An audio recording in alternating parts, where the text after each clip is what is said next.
Hello dear friends, आज हम लोग छत्तीसगढ़ पटवारी परीक्षा 2022 के लिए संभावित या जिसे हम मॉडल प्रश्न पत्र बोल सकते हैं, मॉडल क्वेश्चन पे हम लोग बात करेंगे। यहाँ सभी सब्जेक्ट होगा, ठीक है। साथ ही यह आपको पीडीएफ के रूप में भी मिलेगा। पीडीएफ के लिए आप हमारे जो यूट्यूब चैनल है इसी नाम से आप ग्राउंड टीच टेलीग्राम पे सर्च कर लीजिए या फिर आप डिस्क्रिप्शन बॉक्स में जा करके लिंक ओपन कर लीजिए, ठीक है। मॉडल प्रश्न पत्र इसलिए इंपॉर्टेंट हो जाते हैं क्योंकि यहाँ से आपको आइडिया मिलता है किस तरह के प्रश्न आ रहे हैं। हो सकते हैं संभावित ये प्रश्न जो होते हैं बहुत क्वेश्चन सिमिलरली मिल सकते हैं आपके एग्जाम में, ठीक है। तो ये बहुत ही इंपॉर्टेंट हो सकता है आपके लिए, तो इसे नेग्लेक्ट ना करें। साथ ही आगे हम लोग क्वेश्चन देखते हैं क्या है। तो सबसे पहले हमारा भाग यहाँ पे पार्ट 1 आ जाता है। आप पार्ट 1 देखेंगे। पार्ट 1 में है हमारा छत्तीसगढ़ राज्य का सामान्य ज्ञान। सबसे पहले हम लोग छत्तीसगढ़ राज्य का सामान्य ज्ञान, हिस्ट्री वगैरह जीके के बारे में देखेंगे जो पार्ट 1 में है। साथ ही आपको पार्ट 2 में हिंदी के बारे में मिल सकता है, पार्ट 3 में कंप्यूटर मिल जाएगा, इसी तरह का आपको मैथ, रीजनिंग वगैरह सभी क्वेश्चन मिल जाएंगे, ठीक है। तो चलिए सबसे पहले हम लोग पार्ट 1 की बात करते हैं, छत्तीसगढ़ के सामान्य ज्ञान की बात करते हैं। तो चलिए यहाँ पे पहला क्वेश्चन हमारा निकल करके सामने आ जाता है। क्वेश्चन नंबर फर्स्ट आपके सामने है कि रामगिरी की पहाड़ी किस जिले में स्थित है। जी हाँ दोस्तों, रामगिरी की पहाड़ी किस जिले में स्थित है। ऑप्शन ए है सरगुजा जिला, ऑप्शन बी है रायगढ़ जिला, ऑप्शन सी है कवर्धा जिला और ऑप्शन डी है डोंगरगढ़ जिला, ठीक है। तो आप देखेंगे इसका सही आंसर हो जाएगा ऑप्शन नंबर ए, सरगुजा जिला में स्थित है, ठीक है। इसी के साथ हम लोग नेक्स्ट क्वेश्चन की ओर बढ़ते हैं। अगला क्वेश्चन हमारे सामने यहाँ पे आप देख पाएंगे। अगला क्वेश्चन है छत्तीसगढ़ का प्रसिद्ध शैलाश्रय, छत्तीसगढ़ का प्रसिद्ध शैलाश्रय पर्यटन स्थल बेनीपाट किस जिले में स्थित है। ऑप्शन ए रायगढ़ जिला, option B Rajnandgaon, option C Raipur और ऑप्शन डी है आपका बालोद। तो आप देखेंगे इसका करेक्ट आंसर हो जाएगा आपका ऑप्शन नंबर ए, रायगढ़ जिला में स्थित है। हेलो फ्रेंड, आप सभी लोगों को मेरा अभिनंदन, आभार और नमस्कार। मैं Shiv sir ground teach study platform में आप सभी का एक बार फिर से हार्दिक स्वागत करता हूं, अभिनंदन करता हूं। इसी के साथ हम अगले क्वेश्चन की ओर बढ़ते हैं। अगला क्वेश्चन हमारे सामने यहाँ पे आ जाता है। आप देखेंगे नेक्स्ट क्वेश्चन है छत्तीसगढ़ का प्रसिद्ध असेल आश्रय स्थल खैरपुर किस जिले में है। असेल आश्रय स्थल खैरपुर किस जिले में है। जिले को पूछ रहा है यहाँ पे, रायगढ़ जिला, दुर्ग जिला, मुंगेली जिला या जसपुर जिला। तो इसका सही आंसर हो जाएगा आपका ऑप्शन नंबर ये, रायगढ़ जिला में स्थित है। चलिए इसी के साथ हम लोग नेक्स्ट क्वेश्चन की बात करें तो अगला क्वेश्चन आपके सामने यहाँ पे आ जाता है। आप देखेंगे अगला क्वेश्चन है सातवाहन कालीन गुंजी कहाँ है। सातवाहन कालीन गुंजी कहाँ है, ठीक है। रायगढ़ जिला, दंतेवाड़ा जिला, सरगुजा जिला या चिरमिरी जिला, ठीक है। तो यहाँ पे आप देखेंगे चिरमिरी तो कोई जिला है ही नहीं, ठीक, कोई बात नहीं। तो यहाँ पे आप देखेंगे इसका सही आंसर जो हो जाएगा वो होगा आपका रायगढ़ में होगा, ठीक है। इसी के साथ हम लोग अगले क्वेश्चन की बात करें तो अगला क्वेश्चन आपका आ जाता है। यहाँ पे आप सामने देख पाएंगे कि विश्व का प्राचीनतम नाट्यशाला कौन सा है। यहाँ पे कहाँ है, कौन सा है, नाट्यशाला है क्या, इस तरीके से क्वेश्चन बहुत तरीके से घुमा फिरा के पूछ सकते हैं, पर आंसर एक ही आएगा। ऑप्शन है सीता बेंगरा की गुफा, इंदिरा कला संगीत विश्वविद्यालय खैरागढ़ या भोरमदेव या देवगिरी की गुफा। तो आप देखेंगे इसका जो सबसे सही करेक्ट आंसर हो जाएगा वह करेक्ट आंसर होगा आपका सीता बेंगरा, सबसे प्राचीनतम है, उसके बाद बाकी आते हैं, ठीक है। अगले क्वेश्चन की बात करें तो अगला क्वेश्चन हमारे यहाँ पे सामने आ जाता है। आप देख पाएंगे कि महाभारत काल में छत्तीसगढ़ का नाम क्या था। महाभारत काल में छत्तीसगढ़ का नाम क्या था। ऑप्शन ए दक्षिण कौशल, छत्तीसगढ़, प्रग कौशल, उत्तर कौशल। तो यहाँ पे बहुत ही कंफ्यूजन होने वाला चीज़ है। देखिए आप यहाँ पे देखेंगे दक्षिण कौशल, तो दक्षिण कौशल जो है यह बाद में हुआ था, प्राचीन नाम है, लेकिन महाभारत काल में नहीं। कहीं कहीं आपको महाभारत काल में छत्तीसगढ़ मिल जाता है और कहीं पे मिलता है प्रग कौशल। तो आप देखेंगे यहाँ पे करेक्ट आंसर प्रग कौशल हो जाएगा या फिर कहीं पे हो सकता है छत्तीसगढ़ भी ले लेता है, ठीक है। इसी के साथ हम लोग अगले क्वेश्चन की बात करें तो अगला क्वेश्चन आपके सामने यहाँ पे आ जाता है। आप देख पाएंगे छत्तीसगढ़ शब्द का प्रथम प्रयोग करने वाले थे, सबसे पहले किसने प्रयोग किया था। लक्ष्मी निधि, जगतपाल, दलराम राव, पंडित सुंदरलाल शर्मा। तो अब देखेंगे इन सभी में करेक्ट आंसर हो जाएगा आपका दलराम राव ने प्रयोग किया था। कौन सर्वप्रथम किया था, ठीक है। चलिए इसी के साथ हम लोग अगले क्वेश्चन की बात करें तो अगला क्वेश्चन यहाँ पे सामने आपके आ जाता है। आप देखेंगे कि छत्तीसगढ़ की गट्टासिल्ली सत्याग्रह के प्रमुख नेता कौन थे, ठीक है। जिसे आपका नमक सत्याग्रह है, ठीक है, भारत का है, तो यहाँ पे छत्तीसगढ़ का बात पूछा जा रहा है। तो यहाँ पे आप देखेंगे श्री नारायण राव मेघवाले और श्री नथुजी जगपत, ये दोनों थे, ठीक है, प्रमुख नेता। चलिए इसी के साथ हम लोग अगले क्वेश्चन की बात करें तो अगला क्वेश्चन आपके सामने आ जाता है। आप देखेंगे यहाँ पे क्वेश्चन कि छत्तीसगढ़ में स्वराज दल के प्रमुख नेता थे। छत्तीसगढ़ में जो स्वराज दल था उसका प्रमुख नेता कौन था? ठीक है, तो यहाँ पे हो जाएगा आपको सही आंसर श्री राघवेंद्र राव, या ऑप्शन में आपका आ सकता है बाबू छोटेलाल श्रीवास्तव, पर वह नहीं होगा। क्या होगा आपका? श्री राघवेंद्र राव होगा, यह करेक्ट आंसर हो जाएगा। इसी के साथ अगले क्वेश्चन की ओर बढ़े तो हमारा अगला क्वेश्चन यहाँ पे सामने आ जाता है, स्क्रीन पे आप देख पाएंगे। अगला क्वेश्चन है 1930 के रुद्री गांव जंगल सत्याग्रह का कमान किसने संभाला? ठीक है, तो यहाँ पे आपका करेक्ट आंसर होगा बाबू छोटेलाल श्रीवास्तव ने संभाला था, जबकि इसका पहले क्वेश्चन में दूसरा था। ठीक है, राघवेंद्र राव जी का था। अगला क्वेश्चन है यहाँ पे कि छत्तीसगढ़ की भाषा प्रथम महिला साहित्यकार कौन थी? भाषा की छत्तीसगढ़ी भाषा जो है उसकी प्रथम महिला साहित्यकार, कवि लेखक जो होते हैं वो साहित्यकार कौन थी? महिला में पूछा जा रहा है, पुरुष पे नहीं। तो यहाँ पे आप देखेंगे करेक्ट आंसर होगा निरुपमा शर्मा जी थी। ठीक है, इसी के साथ हम लोग अगले क्वेश्चन की बात करें तो अगला क्वेश्चन हमारे यहाँ पे सामने स्क्रीन पे आ जाता है, आप देख पाएंगे। उससे पहले आपने अभी तक हमारे चैनल को लाइक नहीं किया, सब्सक्राइब नहीं किया, तो सबसे पहले तो आप लाइक कीजिए, सब्सक्राइब कीजिए। सब्सक्राइब करना आपके लिए इसलिए इंपॉर्टेंट हो जाता है कि जैसे ही मैं कोई नया वीडियो अपलोड करता हूँ तो उसका नोटिफिकेशन तत्काल आपको मिलेगा, और मैं यह आपको गारंटी देता हूँ, आश्वासन दिलाता हूँ कि आपका प्यार और आपका सपोर्ट मिलता रहा तो इस चैनल में बहुत ही काम की चीज़ें आपके लिए वीडियो अपलोड किए जाएंगे। ठीक है, धीरे धीरे ये चैनल ग्रो हो रहा है और आपके पास ये पहुंच रहा है, तो उम्मीद करता हूं कि आप लाइक कर देंगे, सब्सक्राइब कर देंगे। मिलते हैं आगे की ओर, देखते हैं अगला क्वेश्चन। तो अगला क्वेश्चन यहाँ पे आपके सामने आ जाता है, आप यहाँ पे देख पाएंगे। क्वेश्चन है कि छत्तीसगढ़ी की प्रसिद्ध साहित्यकार डॉक्टर निरुपमा शर्मा सोनाबाई का जन्म स्थल कहाँ है? प्रसिद्ध पहला महिला हो गई ना, प्रसिद्ध हो गई पहली महिला, लेकिन इनका जन्म स्थल पूछा जाए कहाँ है तो आप देखेंगे यहाँ पे कबीरधाम, या ऑप्शन में रहेगा कवर्धा। कवर्धा या कबीरधाम, कबीरधाम पुराना नाम है, कवर्धा नया नाम। ठीक है, तो देखेंगे इन दोनों में से ही रहेगा। अगला क्वेश्चन की बात करो तो छत्तीसगढ़ में जनौला क्या है? जनौला का मतलब क्या होता है छत्तीसगढ़ में? तो जो पहेलियाँ होती हैं उन्हीं को ही जनौला बोला जाता है छत्तीसगढ़ी भाषा में। ठीक है, आप इसमें कंफ्यूज नहीं होंगे। इसी तरीके से छत्तीसगढ़ी भाषा में बहुत सी चीज़ों को पूछा, जैसे कबूतर को पूछा जाता है कि कबूतर को छत्तीसगढ़ी में क्या बोलते हैं? परेवा बोला जाता है। ठीक है, जो चूहा है चूहा को बोला जाता है मुष्टा बोला जाता है। इस तरीके से बहुत सारा क्वेश्चन पूछा जाता है छत्तीसगढ़ी भाषा में क्या बोलते हैं। ठीक है, चलिए अगले क्वेश्चन की बात करें तो अगला क्वेश्चन यहाँ पे आपके सामने आ जाता है, आप देखेंगे। अगला क्वेश्चन आपके सामने है कि छत्तीसगढ़ी मुहावरा करिया अक्षर भैंस बराबर का अर्थ क्या होता है? ये क्वेश्चन अभी रिपीट हो रहा है, इससे पहले देखेंगे जो एग्जाम हुए थे उनमें ये क्वेश्चन आया हुआ है ना, तो यह इंपॉर्टेंट क्वेश्चन हो जाता है, यहाँ से क्वेश्चन आने के चांसेस बनती है। तो करिया अक्षर भैंस बराबर का अर्थ होता है गधा। ठीक है, गधा, एकदम सिंपल से अर्थ में बात किया जाए तो गधा। उसको कुछ भी समझ नहीं आता, गधा के सामने आप कुछ भी करेंगे उसको फर्क नहीं पड़ता है। ठीक है, वही बात है यहाँ पे। अगला क्वेश्चन है आपका कि प्रथम छायावादी कविता कुकरी के प्रति के कवि कौन है? कुकरी के प्रति, ठीक है, इसके कवि कौन है? यहाँ पे छत्तीसगढ़ की बात हो रही है। प्रथम छायावादी भारत की पूरा बात नहीं हो रहा है, केवल छत्तीसगढ़ की बात हो रही है। तो यहाँ पे है, इसका आंसर है मुकुटधर पांडे जी हैं, कुकरी के प्रति का कवि मुकुटधर पांडे। अगले क्वेश्चन की बात करें तो अगला क्वेश्चन यहाँ पे आपके सामने आ जाता है, आप देख पाएंगे। प्रश्न क्रमांक 7 है कि राजभाषा आयोग के अध्यक्ष श्री श्यामल चतुर्वेदी कहाँ के हैं? कहाँ के रहने वाले हैं निवास स्थान? तो उनका निवास स्थान हो जाएगा आपका बिलासपुर के रहने वाले हैं। ठीक है, चलिए इसी के साथ हम लोग अगले क्वेश्चन नंबर 8 की बात करें तो क्वेश्चन नंबर 8 आपके सामने आ जाता है, आप यहाँ पे देख पाएंगे कि छत्तीसगढ़ का प्रथम व्याकरण रचयिता काव्योपाध्याय हीरालाल धमतरी में किस पद पर कार्यरत थे? छत्तीसगढ़ का जो प्रथम व्याकरण रचयिता थे वह धमतरी में किस पद पर कार्यरत? जब यह रचा गया, प्रथम व्याकरण किया गया, तो नगर पालिका अधिकारी के पद पे कार्यरत थे। ठीक है, इसी के साथ हम लोग अगले क्वेश्चन की बात करें। क्वेश्चन नंबर 9 आपके सामने आता है कि गोंडी भाषा का प्रथम व्याकरण मद्रास मिशन ग्रीच ने लंदन से कब प्रकाशित किया? जो मद्रास है मिशनरीज ने लंदन से कब प्रकाशित किया गोंडी भाषा का प्रथम व्याकरण?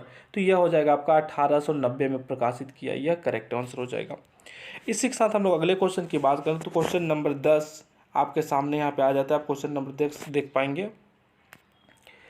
कि कुड़ुक बोली बोलते हैं, कुड़ुक बोली कौन बोलता है? ठीक है, तो यह उरांव जनजाति, छत्तीसगढ़ की एक जनजाति है, एसटी है। ठीक है, उरांव जनजाति है, वह कुड़ुक भाषा बोलती है या कुड़ुक बोली बोलती है। भाषा नहीं है, कुड़ुक कोई भाषा नहीं है, ठीक है, वो क्या है, बोली है। कुड़ुक एक बोली है, भाषा नहीं है, ठीक है। अगला क्वेश्चन इसी में है कि छत्तीसगढ़ में रचित प्रथम नाटक है। प्रथम नाटक कौन सा जो छत्तीसगढ़ में रचा गया है? तो वह नाटक है कालिदास, सॉरी, हाँ, कालिकाल होगा, ठीक है। यह हो जाएगा आपका प्रथम नाटक। इसी के साथ हम लोग अगले क्वेश्चन की बात करें तो क्वेश्चन नंबर 12 आपके सामने आ जाता है। आप क्वेश्चन नंबर 12 यहाँ पे देख पाएंगे कि एक साहित्यिक की डायरी के लेखक रमेश यज्ञिक, ठीक है, एक साहित्यिक की डायरी के लेखक कौन है, यह पूछा जाएगा क्वेश्चन में, ठीक है। यहाँ पे आंसर एक साथ में है इसलिए आपको ऐसा लग रहा है, ठीक है। यहाँ पे क्वेश्चन होगा कि एक साहित्यिक की डायरी के लेखक कौन है, वहाँ पे 4 ऑप्शन मिल जाएगा आपको। तो ऑप्शन में आप देखेंगे रमेश यज्ञिक जो होगा वही आपका करेक्ट आंसर होगा। इसी के साथ अगले क्वेश्चन की बात करें तो प्रथम छत्तीसगढ़ व्याकरण की रचना कब की गई? तो 1880 में की गई। इससे पहले हम जस्ट क्वेश्चन को देख चुके हैं ना, थोड़ा दूसरे पैटर्न में था वहाँ पे। अगला क्वेश्चन है आपका कि बस्तर भूषण के लेखक पंडित केदारनाथ ठाकुर हैं। कौन है? बस्तर भूषण के लेखक कौन है? तो पंडित केदारनाथ ठाकुर जी हैं, ठीक है। इसी के साथ हम लोग अगले क्वेश्चन की बात करें तो क्वेश्चन नंबर 15 आपके सामने आ जाता है। आप यहाँ पे देख पाएंगे क्वेश्चन नंबर 15 कि नरसिंह दास वैष्णव की छत्तीसगढ़ी का प्रथम काव्य है। नरसिंह दास वैष्णव की छत्तीसगढ़ी का प्रथम काव्य कौन सा है भी पूछ सकता है, ठीक है। तो वह क्या है? शिवायन है। क्या है? शिवायन है। इसी के साथ अगले क्वेश्चन की बात करें छत्तीसगढ़ मासिक के संपादक थे या छत्तीसगढ़ मासिक के संपादक कौन थे? तो वह थे मुक्तिबोध जी थे, ठीक है। इसी के साथ अगले क्वेश्चन की बात करें तो चमेली गोंदा के गायक एवं रचनाकार कौन थे? चमेली गोंदा फूल जो गाना है उसके गायक और रचनाकार कौन थे? तो यह है राम लल्लू पांडे, जिन्हें लल्लू राजा के नाम से भी जाना जाता है। चमेली गोंदा फूल, ठीक है, इसके राम लल्लू पांड्या, जिनको लल्लू राजा के नाम से जाना जाता है, और राम लल्लू पांडे उनका पूरा नाम है, ठीक है। चलिए इसी के साथ हम लोग अगले क्वेश्चन की बात करें तो क्वेश्चन नंबर 18 आपके सामने आ जाता है। आप यहाँ पे देखेंगे कि दूसरी छत्तीसगढ़ी फिल्म है कौन सा है? तो दूसरी फिल्म है घर द्वार।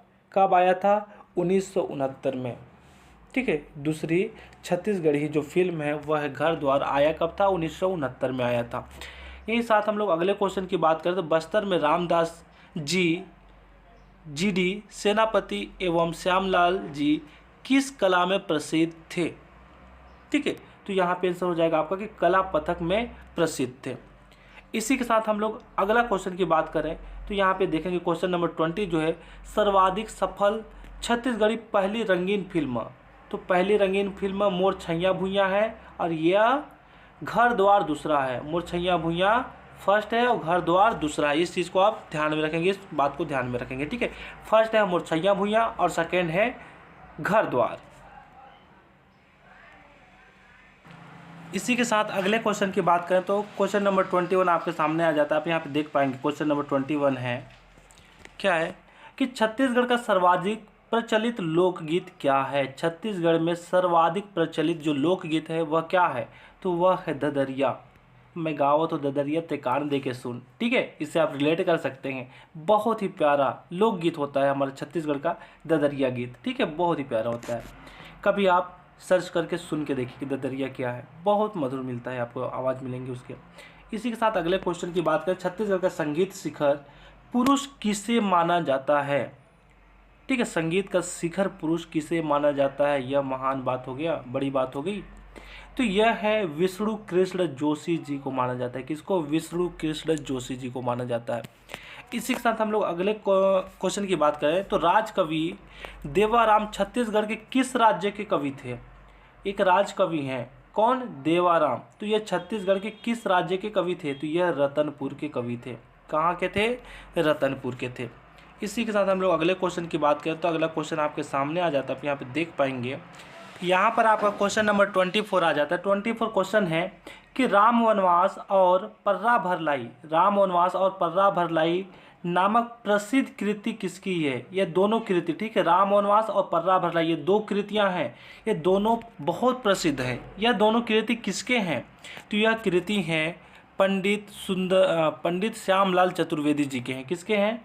पंडित श्यामलाल चतुर्वेदी जी के। ये चीज़ आप ध्यान रखिएगा, बहुत ही इंपॉर्टेंट क्वेश्चन है। ठीक है, राम वनवास से रिलेटेड पूछ सकता है कि इसके कवि कौन है।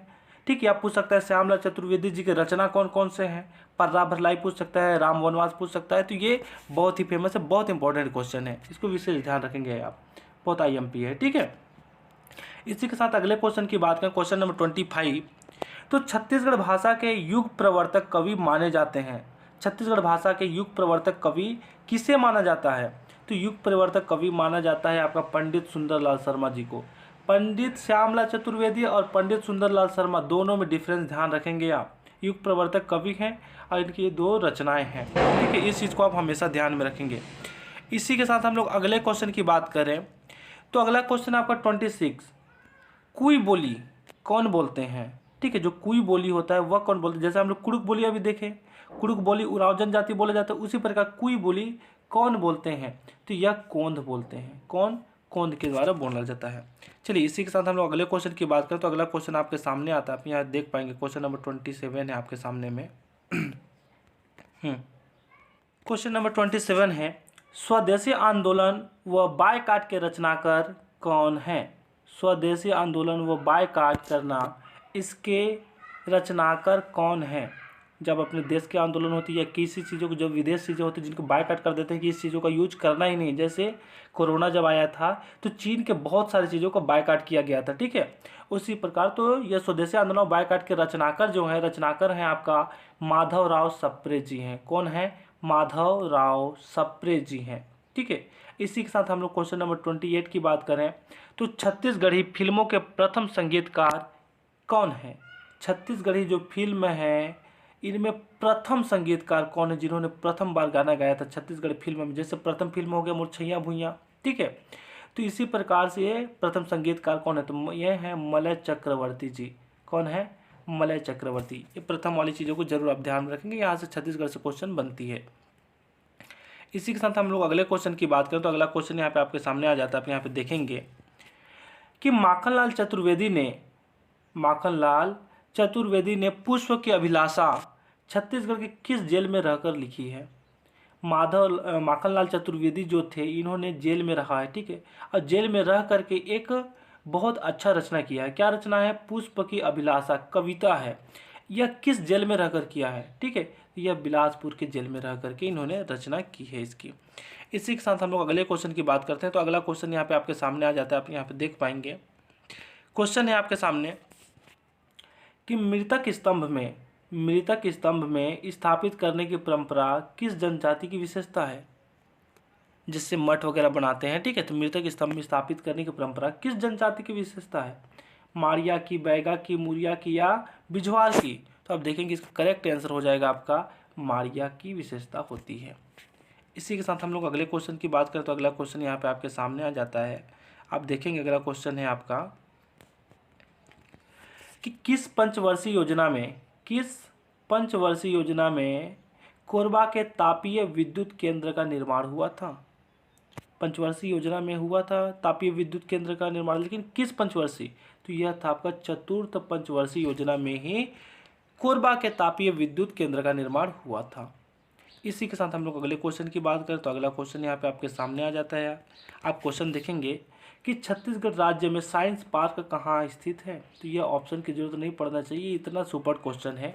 तो छत्तीसगढ़ राज्य में जो साइंस पार्क है वह सुकमा जिले में स्थित है। छत्तीसगढ़ राज्य के अंदर सुकमा जिले में स्थित है। ठीक है, इस बात को आप ध्यान में रखेंगे।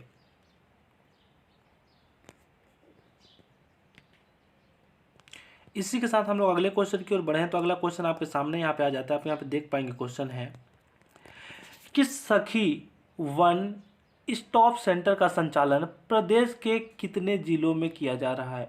जो सखी वन स्टॉप है इसका संचालन छत्तीसगढ़ के कितने जिलों में किया जा रहा है? छत्तीसगढ़ में कुल जिले कितने हैं? तो कुल जिले तो 29 है। ठीक है, इनमें से 28 जिलों में किया जा रहा है। हाँ, अभी जो 1, 2, 3 जिले और बने हैं उन सबको ऐड करके जिलों की संख्या बढ़ जाएगी। ठीक है, लेकिन इन जिलों में किया जा रहा है, इनमें से 28 जिलों में अभी तक संचालित है। चलिए, इसी के साथ अगले क्वेश्चन की ओर बढ़े हम लोग तो अगला क्वेश्चन यहाँ पे आपके सामने आ जाता है। क्वेश्चन है आपका कि छत्तीसगढ़ विधानसभा में विधायकों की संख्या है छत्तीसगढ़ का जो विधानसभा है इसमें विधायकों की संख्या कितनी है, तो वह है 91, 91 है। यहाँ पे कोई ऑप्शन की जरूरत नहीं पड़नी चाहिए, ठीक है, आपको मुँह ज़बानी याद होनी चाहिए। अगले क्वेश्चन की बात करें तो अगला क्वेश्चन आपके सामने आता है कि छत्तीसगढ़ शासन प्रमुख प्रशासकीय केंद्र कहलाता है। छत्तीसगढ़ शासन का प्रमुख प्रशासकीय केंद्र कहलाता है, क्या कहलाता है, मंत्रालय कहलाता है। छत्तीसगढ़ शासन का जो प्रमुख होगा प्रशासनीय केंद्र वह मंत्रालय कहलाता है, जहाँ पे मंत्री लोग बैठते हैं। चलिए इसी के साथ हम लोग अगले क्वेश्चन की बात करें तो अगला क्वेश्चन आपके सामने आता है। क्वेश्चन है आपका कि बैगा जनजाति का प्रमुख नृत्य क्या होता है। जो बैगा जनजाति होते हैं शेड्यूल ट्राइबल, उनकी प्रमुख नृत्य क्या होता है, कर्मा नृत्य, गेंडी नृत्य, हुल्की नृत्य या फिर कर्मा नृत्य। ठीक है, तो आप यहाँ पे देखेंगे कर्मा नृत्य होता है, कर्म नृत्य नहीं, क्या होगा, कर्मा नृत्य होता है। Last option D. इसी के साथ हम लोग अगले क्वेश्चन की ओर बढ़े हैं तो अगला क्वेश्चन आपके सामने आता है, आप यहाँ पे देख पाएंगे क्वेश्चन है आपका भरथरी गीत का मुख्य वाद्य यंत्र क्या होता है। भरथरी गीत का मुख्य वाद्य यंत्र क्या होता है, तो भरथरी का मुख्य वाद्य यंत्र होता है आपका सारंगी। ये डायरेक्ट क्वेश्चन पूछ सकता है कि सारंगी किस गीत का मुख्य वाद्य यंत्र होता है, तो यहाँ पे आप लिखेंगे भरथरी गीत का, भरथरी वहाँ पे पूछा तो लिखेंगे सारंगी। ठीक है, दोनों को कोरिलेट करके आप रखेंगे, क्वेश्चन को बदल के ऑप्शन के अकॉर्डिंग भी और क्वेश्चन के अकॉर्डिंग भी। अगला क्वेश्चन यहाँ पे आपके सामने आता है कि बैगा पर ट्राइबल इकोनॉमी नामक पुस्तक की रचना किसने की थी। बैगा जो जनजाति होता है उन पे ट्राइबल इकोनॉमिक नाम की पुस्तक की रचना भी की गई है, लेकिन वह किसके द्वारा किया गया था। Option A Baldev Prasad Mishra, option B उत्तर बलदेव प्रसाद मिश्र, ठीक है, और ऑप्शन सी है उत्तर बलदेव प्रसाद मिश्र। यहाँ पे क्या होगा, उत्तर नहीं होगा, यहाँ पे दूसरा होगा। ठीक है, और यही साथ ही आपका अगला ऑप्शन होगा दयाशंकर नाग, तो यहाँ पे इनका आंसर सही हो जाएगा, दयाशंकर नाग के द्वारा की गई थी। ठीक है, इसी के साथ हम लोग अगले क्वेश्चन की बात करें तो अगला क्वेश्चन आपके सामने आ जाता है। आप देखेंगे क्वेश्चन कि हुल्की नृत्य कौन करते हैं। हुल्की नृत्य कौन करते हैं, कोरवा करते हैं, मुरिया करते हैं, बैगा करते हैं या शिकारी करते हैं। जनजातियों की बात हो रही है, ठीक है, तो यहाँ पे कौन करते हैं, मुरिया जनजाति करते हैं हुल्की नृत्य। इसी के साथ हम लोग अगले क्वेश्चन की ओर बढ़े तो अगला क्वेश्चन यहाँ पे सामने आ जाता है आपके, आप देख पाएंगे कि धनकुल गीत कहाँ गाते हैं। जो धनकुल गीत होता है वह छत्तीसगढ़ में कहाँ गाया जाता है, कौन से जिले में गाया जाता है। ऑप्शन ए कवर्धा जिला में, ऑप्शन बी है रायगढ़ जिला में, ऑप्शन सी है बस्तर जिला में और ऑप्शन डी है बिलासपुर जिला में। तो आप देखेंगे इसका करेक्ट आंसर, सही आंसर हो जाएगा आपका बस्तर जिला में गाया जाता है। ठीक है, इसी के साथ हम लोग अगले क्वेश्चन की बात करें तो अगला क्वेश्चन आपके सामने आता है, आप यहाँ पे देख पाएंगे। क्वेश्चन है कि पंडवानी गायन किस ग्रंथ पर आधारित है। जो पंडवानी गीत गाया जाता है ना, तीजन बाई पंडवानी के सबसे प्रमुख है, फेमस है, जानते हैं ना, एकदम प्रसिद्ध, जिनको पुरस्कार वगैरह भी मिला है, पद्मश्री वगैरह। ठीक है, आप देखेंगे यहाँ पे हो जाएगा, ऑप्शन ए है रामायण, ऑप्शन बी है महाभारत, ऑप्शन सी है भगवद गीता, ऑप्शन डी है हनुमान की कथा। ठीक है, तो यह महाभारत ग्रंथ पर आधारित है, पंडवानी गायन जो है वह महाभारत ग्रंथ पर आधारित है। इसी के साथ हम लोग अगले क्वेश्चन की ओर बढ़े तो अगला क्वेश्चन यहाँ पे हमारे सामने आ जाता है, आप क्वेश्चन देख पाएंगे।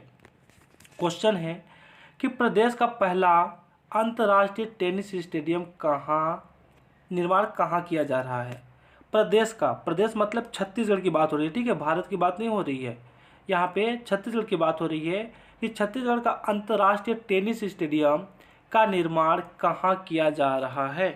भिलाई में, बिलासपुर में, रायपुर में या राजनांदगांव में। तो देखेंगे सही आंसर हो जाएगा आपका रायपुर में किया जा रहा है।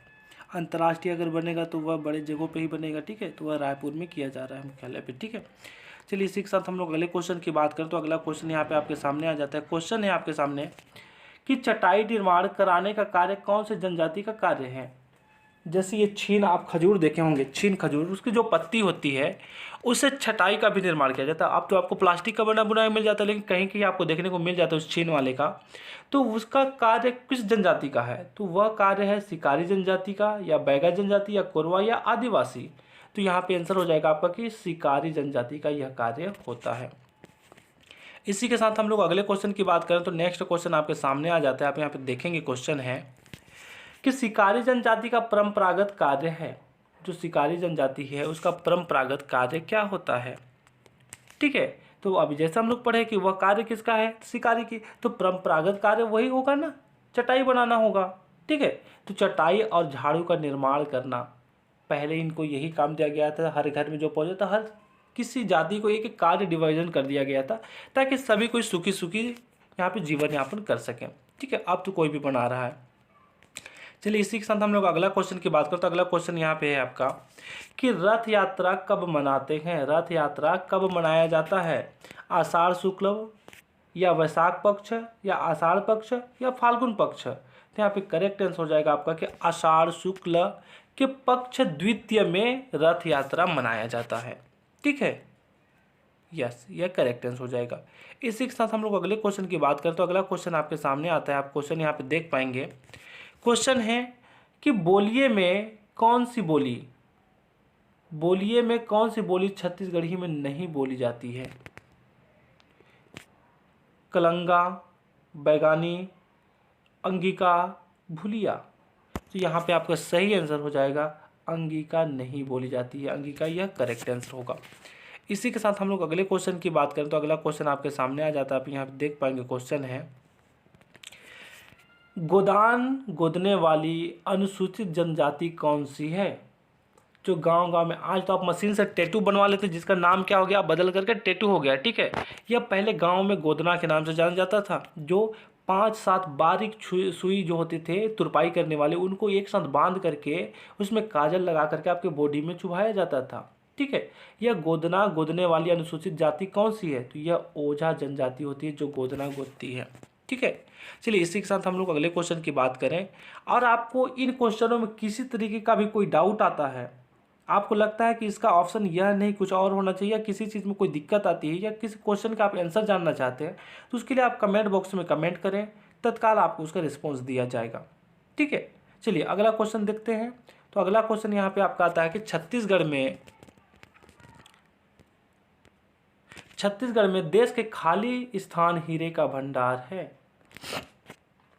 यहाँ पे आपका क्या होगा, डॉट डॉट डॉट डॉट खाली स्थान होगा। यहाँ पे वो पूछता है कि छत्तीसगढ़ में हीरे का भंडार कितने हैं देश के आधार पे, है ना? तो यहाँ पे आप देखेंगे छत्तीसगढ़ में 4.07% हीरे का भंडार है यहाँ पे छत्तीसगढ़ में। चलिए इसी के साथ हम लोग अगले क्वेश्चन की बात करें। तो अगला क्वेश्चन यहाँ पे आपके सामने आ जाता है, आप क्वेश्चन देखेंगे कि झीपन करही में किस खनिज का उत्पादन होता है? जो झीपन करही होता है, इसमें किस खनिज का उत्पादन होता है? तो यहाँ पे आपका ऑप्शन है चूना पत्थर, कोयला, लोहा, स्टील। तो इनमें से आपका सही आंसर हो जाएगा कि चूना पत्थर का उत्पादन होता है। कहाँ? झीपन करही में चूना पत्थर का उत्पादन होता है। इसी के साथ हम लोग अगले क्वेश्चन की ओर बढ़ें। तो अगला क्वेश्चन आपके सामने आ जाता है, आप यहाँ पे देखेंगे। अगला क्वेश्चन है कि राज्य निवेश संवर्धन बोर्ड के अध्यक्ष कौन है? राज्य निवेश के संवर्धन बोर्ड के अध्यक्ष भूपेश बघेल, अकबर जी, टी.एस. सिंहदेव या ताम्रध्वज साहू? तो आप देखते होंगे कि भूपेश बघेल जी क्या है, हमारे सीएम भी हैं छत्तीसगढ़ के, लेकिन साथ ही यह राज्य निवेश संवर्धन बोर्ड के अध्यक्ष भी हैं। ठीक है, इसी के साथ हम लोग अगले क्वेश्चन की बात करें। तो अगला क्वेश्चन यहाँ पे आपके सामने आ जाता है, आप देख पाएंगे। क्वेश्चन है छत्तीसगढ़ राज्य में तांबा कहाँ पाया जाता है? छत्तीसगढ़ राज्य में जो तांबा है वह तांबा कहाँ पाया जाता है, इसके बारे में आपको बताना है। तो यह बीजापुर में, बालोद में, बस्तर में या बिलासपुर में? तो इसका सही आंसर हो जाएगा कि बीजापुर में पाया जाता है। कौन सा? तांबा। बीजापुर में तांबा पाया जाता है बहुत मात्रा में। चलिए इसी के साथ हम लोग अगले क्वेश्चन की ओर बढ़ें। तो अगला क्वेश्चन यहाँ पे आपके सामने आ जाता है, आप देखेंगे। क्वेश्चन है आपके सामने कि छत्तीसगढ़ सरकार द्वारा इस विषय पर डाक टिकट जारी किया गया है। किस विषय पर डाक टिकट जारी किया गया है? आदिवासी नृत्य महोत्सव के ऊपर जारी किया गया है डाक टिकट। डाक टिकट आप ध्यान रखेंगे किसी और पे नहीं है, किस पे है? आदिवासी नृत्य महोत्सव पे। इसी के साथ हम लोग अगले क्वेश्चन की बात करें। तो अगला क्वेश्चन आपका आ जाता है, यहाँ पे देखेंगे। ये रहा आपका अगला क्वेश्चन। क्वेश्चन है कि छत्तीसगढ़ में किस वृक्ष को आदिवासी का हरा सोना कहा गया है? या यह भी बोला जाता है कि छत्तीसगढ़ में हरा सोना किसे कहा जाता है? ठीक है, हरा सोना। जैसे काला हीरा कोयला को बोला जाता है, ठीक है, उसी प्रकार से छत्तीसगढ़ के लिए हरा सोना किसे कहा जाता है? तो यहाँ पे आप देखेंगे बांस को, तेंदुपत्ता को, धान को या चना को, तो यहाँ पे हो जाएगा आपको बांस को कहा जाता है, क्योंकि आदिवासी जनजाति जो होती है बांस से बहुत सारी वस्तुएं बनाती हैं और बिक्री करते रहती हैं। तो यह इनके लिए क्या होता है, हरा सोना होता है। हाँ, अगला क्वेश्चन है आपके सामने, यहाँ पे आप देख पाएंगे कि वर्तमान में छत्तीसगढ़ में कितने कृषक क्लब कार्यरत हैं। वर्तमान स्थिति में छत्तीसगढ़ में कितने कृषक क्लब हैं जो कार्यरत हैं, बने तो होंगे लेकिन जो कार्यरत की स्थिति में नहीं है, तो अभी हैं आपके कितने, 582, 582, ठीक है, 582 कार्यरत हैं अभी भी। इसी के साथ हम लोग अगले क्वेश्चन की बात करें तो अगला क्वेश्चन यहाँ पे सामने आपका आ जाता है। क्वेश्चन है कि छत्तीसगढ़ का प्रसिद्ध स्थल सिरपुर किस नदी के किनारे बसा है। छत्तीसगढ़ का प्रसिद्ध स्थल सिरपुर किस नदी के किनारे बसा है। इंद्रावती के किनारे या महानदी के या नर्मदा नदी के या शिवनाथ नदी के। तो यह देखेंगे जो सिरपुर है यह महानदी के किनारे बसा हुआ है। इसी के साथ हम लोग अगले क्वेश्चन की बात करें तो अगला क्वेश्चन आपके सामने आ जाता है।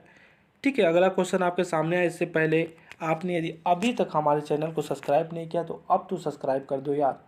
आपका भाई यदि इतना मेहनत आपके लिए कर सकता है तो आप थोड़ा सा प्यार तो अपने दे ही सकते हो कि वीडियो को लाइक कर सकते हो, सब्सक्राइब कर सकते हो और अपने दोस्तों को आप शेयर कर सकते हो। आपका प्यार जितना मिलेगा, आपका सपोर्ट जितना मिलेगा, मैं उतना ही बेहतर कार्य कर पाऊँगा।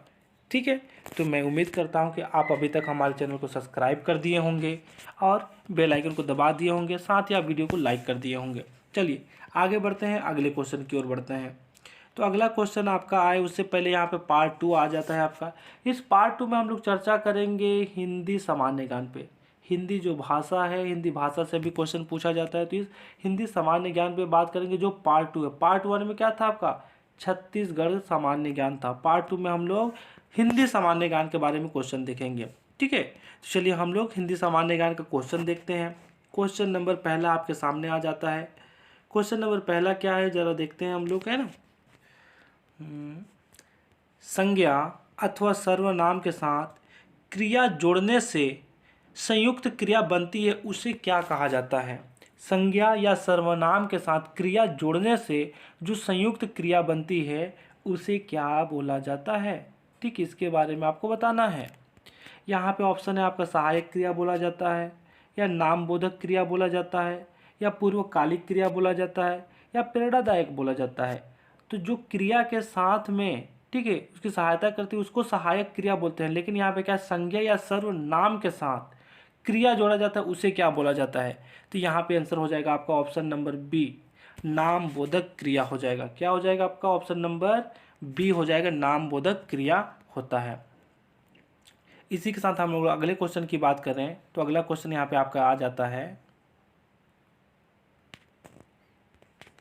क्वेश्चन नंबर 2 है आपके सामने कि भाषा की सबसे छोटी इकाई कौन सी होती है। किसी भाषा की जो सबसे छोटी इकाई होती है वो कौन सी होती है। तो सबसे छोटी इकाई ध्वनि को कहा जाता है। इसे वर्ड भी कहते हैं। वर्डों से मिल कर करके क्या होता है, आपका एक शब्द बनता है। ठीक है, और शब्द के मिलने से वाक्य बनता है। लेकिन भाषा की बात करते हैं सबसे छोटी इकाई ध्वनि होती है, जिसे वर्ड भी कहते हैं। दोनों को ध्यान में रखेंगे आप साथ में। ठीक है, इसी के साथ हम लोग अगले क्वेश्चन की ओर बढ़े। तो अगला क्वेश्चन आपका आता है, प्रश्न क्रमांक 3 आता है। प्रश्न क्रमांक 3 है आपके सामने कि हिंदी के उद्भव का सही क्रम क्या है। हिंदी के उद्भव का सही क्रम क्या है। ऑप्शन ए है Sanskrit, Pali, Apabhramsha, Prakrit, Apabhatta. Option B, option C, option D. ठीक है, तो अब देखेंगे इसका करेक्ट आंसर हो जाएगा आपका ऑप्शन नंबर बी। सबसे पहले संस्कृत, फिर पाली, फिर प्राकृत, फिर अपभ्रंश, फिर अपभट्ट। यह क्वेश्चन पहले भी आ चुका है। ठीक है, ये आप देखेंगे एससीएफ के एग्जाम में पहले भी क्वेश्चन आ चुका है। तो ये इंपॉर्टेंट क्वेश्चन थोड़ा सा ध्यान में रखेंगे। इसी के साथ हम लोग अगले क्वेश्चन की बात करें तो क्वेश्चन नंबर 4 आपके सामने आ जाता है। आप क्वेश्चन नंबर 4 यहाँ पे देख पाएंगे।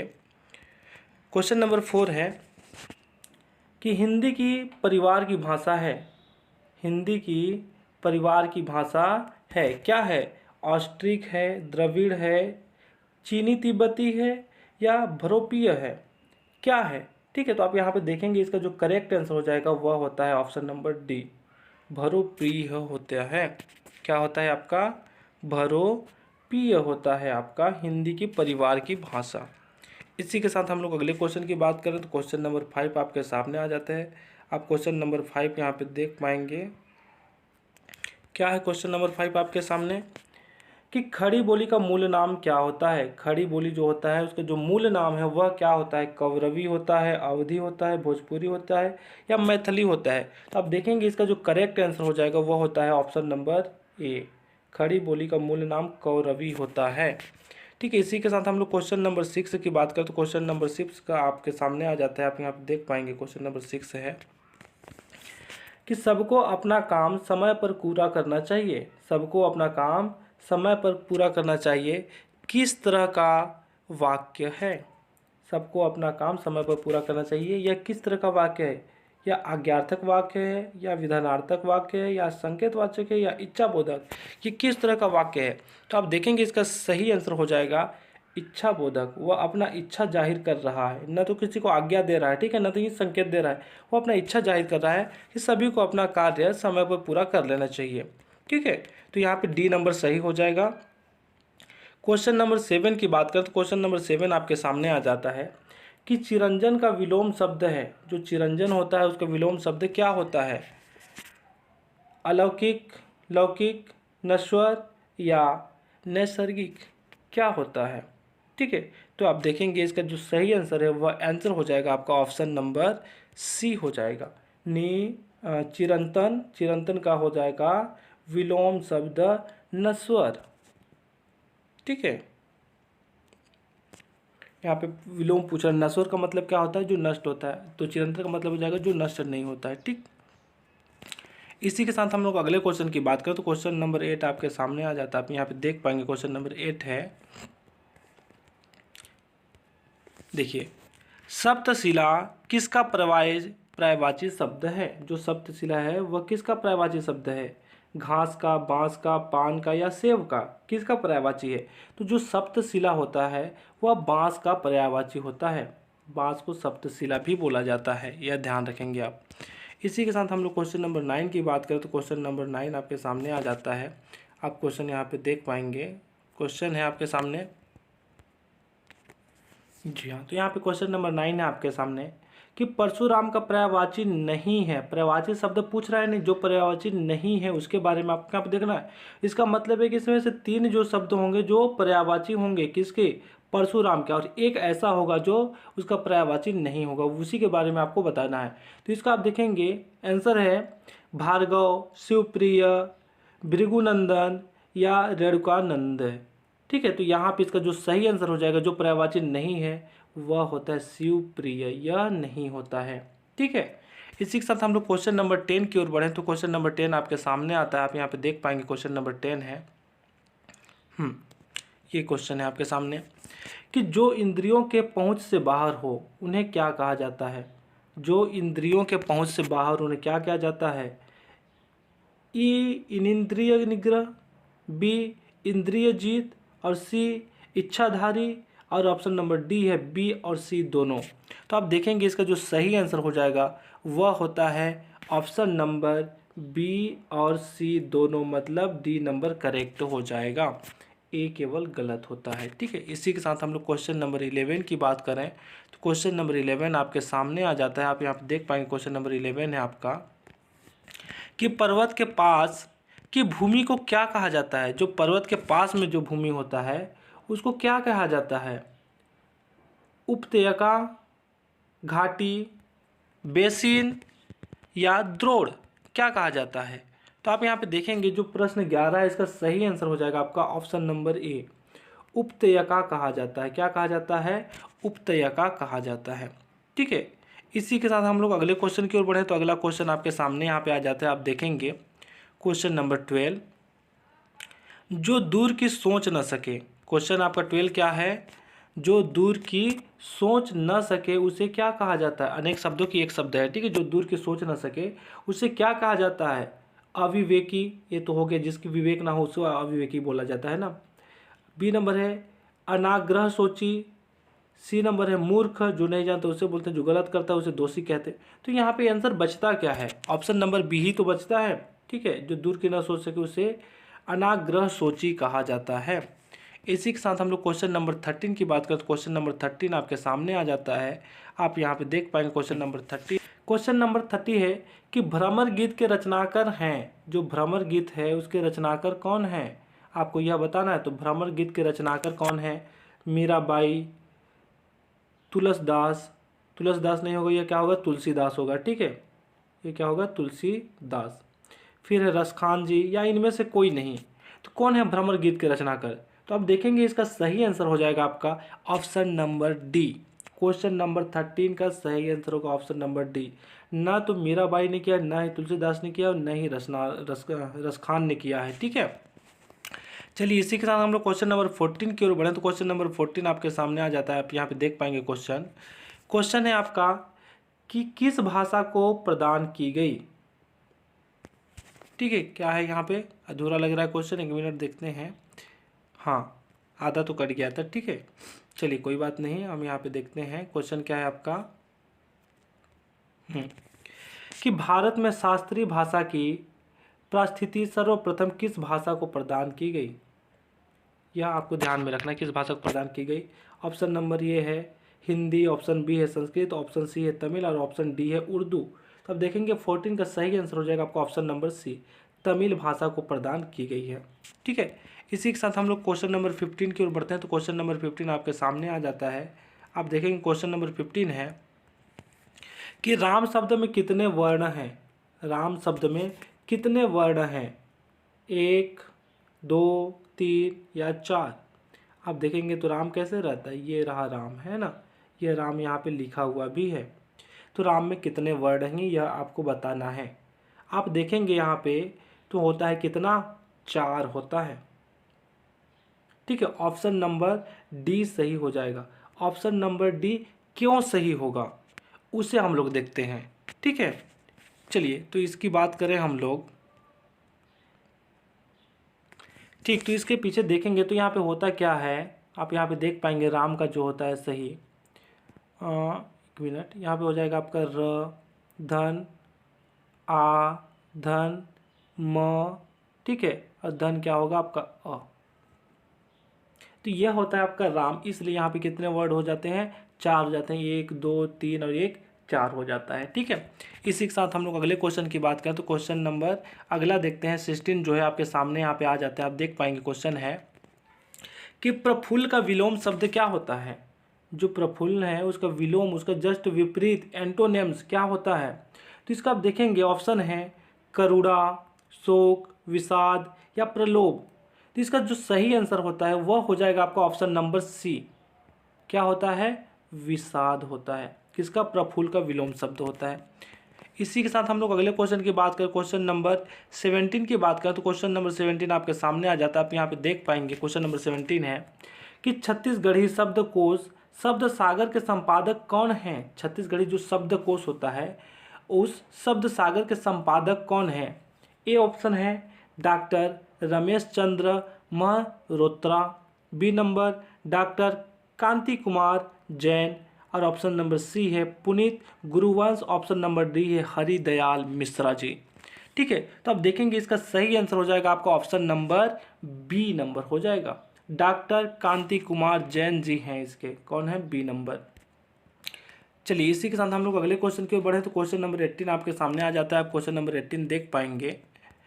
क्वेश्चन क्या है कि छत्तीसगढ़ी शब्द फूल फुलहा का अर्थ क्या है? जैसे हम लोग बोलते हैं ना बहुत फुलाई मार रहा है, फुल फुलहा है।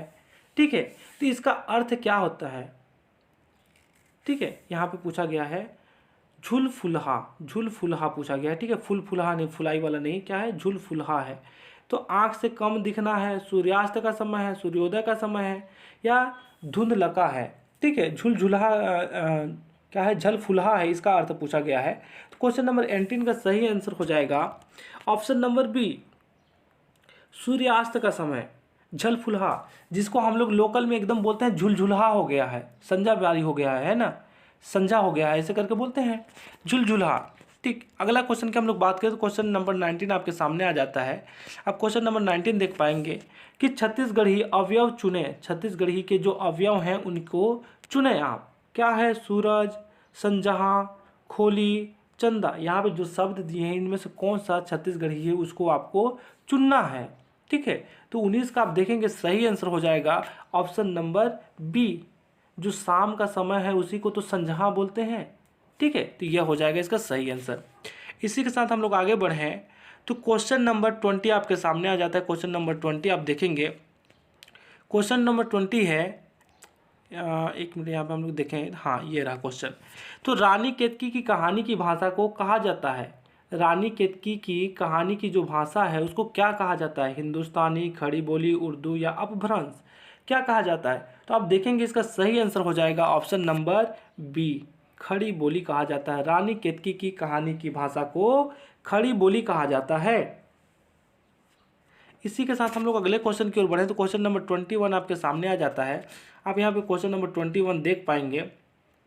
क्वेश्चन नंबर 21 क्या है कि निम्नलिखित में से कौन सी प्रेमचंद की एक रचना है, निम्नलिखित में से कौन सी प्रेमचंद की एक रचना है, इसके बारे में आपको बताना है। ठीक है, ऑप्शन ए है पंचमेश्वर, ऑप्शन बी है उसने कहा था, ऑप्शन सी है ताई और ऑप्शन डी है खड़ी बोली। प्रेमचंद ने इनमें से कौन सी रचना की है उसके बारे में आपको बताना है। तो आप यहाँ पे देखेंगे कि सबसे सही आंसर हो जाएगा, करेक्ट जो आंसर है जिसकी रचना उन्होंने की है वह है पंचमेश्वर के बारे में बताया उन्होंने। ठीक है, तो यह सही हो जाएगा ऑप्शन नंबर ए। इसी के साथ हम लोग क्वेश्चन नंबर 22 की ओर बढ़े तो क्वेश्चन नंबर 22 आपके सामने आ जाता है। आप यहाँ पे देख पाएंगे क्वेश्चन नंबर 22 है कि वीर रस का स्थायी भाव क्या होता है, वीर रस का स्थायी भाव क्या होता है। ठीक है, तो यहाँ पे ऑप्शन है रति, उत्साह, हास्य या परिहास। वीर, वीरता जहाँ पे दर्द से, ठीक है, उसका स्थायी भाव पूछ रहा है। तो वीरता कहाँ में होगा, उत्साह में ही तो होगा ना वीरता। तो यहाँ पे सही आंसर हो जाएगा आपका ऑप्शन नंबर बी। इसी के साथ हम लोग अगले क्वेश्चन की ओर बढ़ते हैं। तो क्वेश्चन नंबर आप देखेंगे 23 आपके सामने आ जाता है। क्वेश्चन नंबर 23 क्या है जरा देखते हैं यहाँ पे। क्वेश्चन नंबर 23 है, हाँ, अमीर खुसरो के बारे में। ठीक है, पूछा गया क्वेश्चन। हाँ, यहाँ से भी क्वेश्चन आता है, ये कुछ दिन दब गया था लेकिन आप देखेंगे क्वेश्चन यहाँ से भी आते रहते हैं। क्वेश्चन क्या है आपका कि अमीर खुसरो ने किसके विकास में अग्रणी भूमिका निभाई है। अमीर खुसरो जो होते हैं ये किसके विकास में अग्रणी भूमिका निभाई है, ब्रजभाषा के या खड़ी बोली के या अवधी के या भोजपुरी के। तो अमीर खुसरो जो थे इन्होंने खड़ी बोली के विकास में अग्रणी भूमिका निभाई है, किसके, खड़ी बोली, ऑप्शन नंबर बी के। ठीक है, इसी के साथ हम लोग अगले क्वेश्चन की ओर बढ़े तो क्वेश्चन नंबर 24 आपके सामने आ जाता है। आप यहाँ पे देखेंगे क्वेश्चन नंबर 24 है, क्या पूछा गया है कि त्रिपुरा की राजभाषा क्या है, जो त्रिपुरा है उसकी राजभाषा क्या होती है, हिंदी, नागा, बांग्ला या संस्कृत। तो त्रिपुरा का देखेंगे जो होता है राजभाषा वह होता है आपका बांग्ला होता है। क्या होता है, बांग्ला होता है। ऑप्शन नंबर सी सही हो जाएगा। इसी के साथ हम लोग क्वेश्चन नंबर 25 की ओर बढ़ें तो क्वेश्चन नंबर 25 आपके सामने आता है। आप यहाँ पे देख पाएंगे क्वेश्चन नंबर 25 की बात करते हैं तो यहाँ पे क्वेश्चन नंबर 25 आपके सामने आता है कि आचार्य रामचंद्र शुक्ल के अनुसार इनमें से एक ऐसा कवि है जिसका वियोग वर्णन के लिए ही परिस्थिति के अनुरोध से नहीं है। वियोग वर्णन जो उन्होंने किया है वियोग वर्णन के लिए परिस्थिति जैसा है, अपना स्थिति जैसा है, उसके अनुरोध नहीं है। ठीक है, तो वह क्या है, कबीर, सूरदास, जायसी या तुलसीदास, कौन सा है। ठीक है, जिसमें नहीं है सही। तो यहाँ पे आप देखेंगे 25 का जो सही आंसर होता है वो ऑप्शन नंबर ए हो जाएगा, कबीर, सही नहीं है। इसी के साथ हम लोग क्वेश्चन नंबर नेक्स्ट की ओर बढ़ें तो क्वेश्चन नंबर नेक्स्ट की ओर बढ़ें तो यहाँ पे हमारा कंप्यूटर सीरीज स्टार्ट हो जाता है। यहाँ पे पार्ट 3 आ जाता है आपका कंप्यूटर सामान्य ज्ञान प्रश्नोत्तरी। यहाँ पे हम लोग पार्ट 3 में कंप्यूटर से संबंधित जो सामान्य ज्ञान आते हैं, प्रश्न उत्तर आता है, उसके बारे में हम लोग यहाँ पे चर्चा करेंगे। तो चलिए हम लोग पार्ट 3 कंप्यूटर संबंधित सामान्य ज्ञान देखें। इससे पहले आपने अभी तक यदि हमारे चैनल को लाइक नहीं किया तो जल्द से लाइक कर दो यार, ठीक है, और साथ ही सब्सक्राइब कर दो और अपने दोस्तों को ज़रूर शेयर करें। ठीक है, बेल आइकन दबा दें ताकि इसी तरीके का मैं और कंटेंट लाता रहूँ। साथ ही आप देखेंगे कोई जो नोटिफिकेशन आता है मेरे चैनल पे एक दिन बाद आपको नोटिफिकेशन का वीडियो मिलेगा, लेकिन ऑथेंटिक ओरिजिनल उसका जांच पड़ताल करने के बाद डाला जाता है। बाकी चैनलों की तरह फेक में नहीं कि वीडियो है, व्यू आ जाए उसकी वजह से अपलोड कर दिया जाए, तो ऐसा अपलोड नहीं किया जाता है। यहाँ पे ऑथेंटिक वीडियो होता है। तो चैनल को सब्सक्राइब करना आपके लिए बहुत ही इंपॉर्टेंस हो जाता है। ठीक है, तो चलिए हम लोग कंप्यूटर संबंधित सामान्य ज्ञान के क्वेश्चन देखते हैं। इसमें पहला क्वेश्चन आपके सामने आता है कंप्यूटर से रिलेटेड। आप देखेंगे क्वेश्चन है हाँ, यहाँ पे आप क्वेश्चन देख पाएंगे थोड़ा सा। क्वेश्चन क्या है आपके सामने में? क्वेश्चन है, हाँ ये क्वेश्चन रहा, ईमेल क्लाइंट किसकी विशेषता है? प्रश्न क्या है आपका? ईमेल क्लाइंट किसकी विशेषता है? ऑप्शन ए है एमएस आउटलुक, ऑप्शन बी है एमएस वर्ड, ऑप्शन सी है एमएस एक्सेल और ऑप्शन डी है एमएस एक्सेस। तो आप देखेंगे इसका करेक्ट आंसर हो जाएगा यह जो है एमएस आउटलुक की विशेषता होती है। इसी के साथ हम लोग क्वेश्चन की ओर आगे बढ़ें तो आप देखेंगे क्वेश्चन नंबर, नेक्स्ट क्वेश्चन जो कंप्यूटर से संबंधित है उसके बारे में हम लोग बात करें तो देखेंगे आप यहाँ पे हो जाएगा आपका कंप्यूटर से रिलेटेड सेकेंड क्वेश्चन है।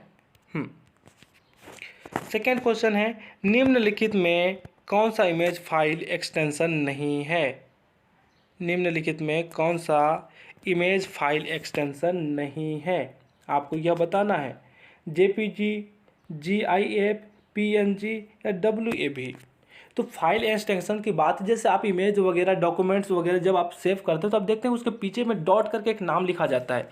जैसे इमेज में आईएमजी हो जाएगा, यदि आप उसको बैकग्राउंड इरेज करके रखें तो उसमें पीएनजी लिखा जाता है, ठीक है। वहीं साथ में आपका जेपीजी भी लिखाता है। और जीआईएफ का होता है जो इमेज ऐसा होता है जो हिलता डुलता रहता है। तो डब्ल्यूएवी जो होता है वह नहीं होता, फाइल एक्सटेंशन नहीं होता। तो सही आंसर क्या हो जाएगा? यहाँ पे जो नहीं है वही तो पूछा है, तो ऑप्शन डी करेक्ट आंसर हो जाएगा। इसी के साथ हम लोग अगले क्वेश्चन की ओर बढ़े हैं। तो अगला क्वेश्चन यहाँ पे आपके सामने आ जाता है। क्वेश्चन है कि कुकी क्या है? यहाँ पे कुकर उकर से संबंधित कोई चीज़ नहीं है ना, ये कंप्यूटर से रिलेटेड क्वेश्चन। तो क्वेश्चन होता है कंप्यूटर में एक आता है कुकी। तो कुकी क्या होता है? या हार्डवेयर है या वेब ब्राउजर है या आपके कंप्यूटर में एक फाइल होता है या मॉडेम होता है, क्या होता है? तो यह जो कुकी होता है आपके कंप्यूटर में एक फाइल होता है जिसे कुकी फाइल होता है, ठीक है, बोला जाता है। चलिए यही साथ ही हम लोग अगले क्वेश्चन की ओर बढ़े। तो अगला क्वेश्चन आपके सामने यहाँ पे आ जाता है। आप क्वेश्चन देखेंगे कि इनमें से कौन गणना का कार्य नहीं कर सकता है? कौन है जो गणना का कार्य नहीं कर सकता है? कैलकुलेटर, कंप्यूटर, प्रिंटर या मोबाइल फ़ोन, ठीक है। तो आप देखेंगे कैलकुलेटर तो स्पेशल कैलकुलेट करने के लिए, गणना करने के लिए उपयोग किया जाता है। दूसरी बात, कंप्यूटर की बात करें तो कंप्यूटर में भी कैलकुलेटर होता है, बहुत सी चीज़ों को गणना करता है। कंप्यूटर से ही यह सब चीज़ें कैलकुलेटर वगैरह आया है, ठीक है। साथ ही यहाँ पे हम लोग लास्ट डी ऑप्शन देखें तो मोबाइल में भी कैलकुलेट करने की ऑप्शन होती है। तो बच के आ गया आपका ऑप्शन नंबर सी, बच गया प्रिंटर। प्रिंटर केवल प्रिंट करने का काम करता है, जो भी कमांड देंगे कंप्यूटर से उसको केवल प्रिंट कर देता है, ठीक है। तो यह सही आंसर हो जाता है, जो नहीं करता उसी को पूछा है। तो इसी के साथ हम लोग अगले क्वेश्चन की बात करें तो क्वेश्चन नंबर ये नेक्स्ट आपके सामने आ जाता है। आप क्वेश्चन देख पाएंगे। क्वेश्चन पूछा है कि इंटेल 80286 से संबंधित है। इंटेल 80286 से संबंधित है। क्या संबंधित है? जनरेशन प्रथम सीढ़ी के माइक्रो प्रोसेसर, ऑप्शन बी है दूसरी पीढ़ी के माइक्रो प्रोसेसर, ऑप्शन सी है तीसरी पीढ़ी के माइक्रो प्रोसेसर या ऑप्शन डी है चौथी पीढ़ी के माइक्रो प्रोसेसर 80286, ठीक है। तो आप देखेंगे कि तीसरी पीढ़ी के माइक्रो प्रोसेसर से संबंधित होता है। इसी के साथ हम लोग अगले क्वेश्चन की बात करें तो अगला क्वेश्चन यहाँ पे आपके सामने आ जाता है। आप देखेंगे क्वेश्चन है, निम्नलिखित में से 1 किलोबाइट के तुल्य होता है। 1 किलोबाइट के बराबर क्या होता है? 128 बाइट्स या 256 बाइट्स या 512 बाइट्स या 1024 बाइट्स। तो यह सही आंसर हो जाएगा ऑप्शन नंबर डी, आपका 1024 बाइट्स होता है, ठीक है। इसी के साथ हम लोग अगले क्वेश्चन की बात करें तो अगला क्वेश्चन यहाँ पे आपके सामने आ जाता है। आप क्वेश्चन देख पाएंगे कि जंक ईमेल को कहा जाता है यदि आपके मोबाइल में या आपके कंप्यूटर में या आपके मेल में कोई जंक ईमेल हो तो उसे क्या कहा जाएगा? कुकी कहा जाएगा, स्पूल कहा जाएगा, स्पैम कहा जाएगा या इनमें से कुछ भी नहीं कहा जाएगा? नहीं दोस्तों, इसका सही आंसर हो जाएगा स्पैम कहा जाता है उसको, ठीक है। जंक होता है, फालतू का पड़ा होता है तो उसे स्पैम कहा जाता है, ठीक है। अगले क्वेश्चन की बात करें तो अगला क्वेश्चन आपके सामने आ जाता है। क्वेश्चन है कि कंप्यूटर में फैलने वाला वायरस क्या होता है? कंप्यूटर में जो फैलने वाला वायरस होता है वह क्या होता है? यह एक हार्डवेयर होता है क्या? यह एक कंप्यूटर प्रोग्राम होता है क्या?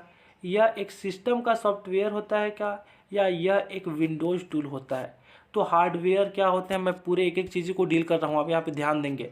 हार्डवेयर वह होता है जिसे हम छू सकते हैं, बाहर से देख सकते हैं, लगा सकते हैं, वह हार्डवेयर होता है। ठीक है, तो वायरस तो ऐसा चीज़ नहीं होता है। ठीक है, दूसरी बात करें सिस्टम सॉफ्टवेयर, तो जितने भी एप्लीकेशन वगैरह होते हैं जिस सिस्टम पे काम करते हैं वह होता है सिस्टम सॉफ्टवेयर जो उसमें लगा होता है, तो वायरस पहले से डाल करके नहीं दिया जाता है। ठीक है, अब विंडोज़ टूल तो होते ही नहीं है। ठीक, तो बचा क्या, कंप्यूटर प्रोग्राम। तो यह वायरस क्या होता है, एक प्रकार का कंप्यूटर प्रोग्राम होता है। ठीक है, जिसको प्रोग्रामिंग करके भेजा जाता है, डाला जाता है कंप्यूटरों में। इसी के साथ हम लोग अगले क्वेश्चन की बात करें तो अगला क्वेश्चन आपके सामने आता है। यह क्वेश्चन है यूट्यूब के गुणों के बारे में क्या गलत है। यह क्वेश्चन बहुत ही इंपॉर्टेंट है। मैं अभी तक आप देखे होंगे मेरे कंप्यूटर सीरीज को जाके देखेंगे। ठीक है, तो वहाँ पे 3 सेट है। ठीक, बहुत सारे क्वेश्चन है, 19 का भी है, 17 का है, 16 का है। तो उन सभी में यूट्यूब से संबंधित क्वेश्चन पूछा गया। यह बहुत ही इंपॉर्टेंट क्वेश्चन है। यूट्यूब के गुणों बारे में क्या गलत है। यूट्यूब ऐसा कौन सा कार्य जो नहीं करता है, वीडियो का अपलोडिंग, वीडियो का एनालिसिस, वीडियो डाउनलोडिंग या वीडियो का सर्चिंग।